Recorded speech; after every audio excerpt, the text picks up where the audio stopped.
Hello, welcome back. In this little workshop, I would like to show you the different kinds of setups that you might need on your machine in your orchestral pit,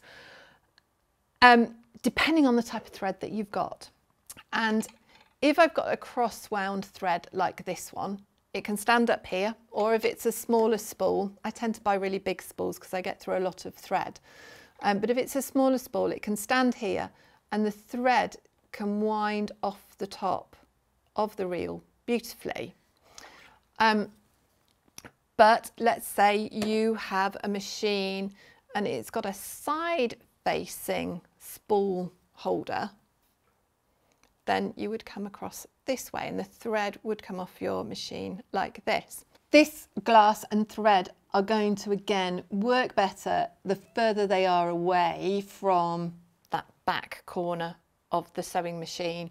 Again, making sure you've got free passage and a smooth journey for that thread.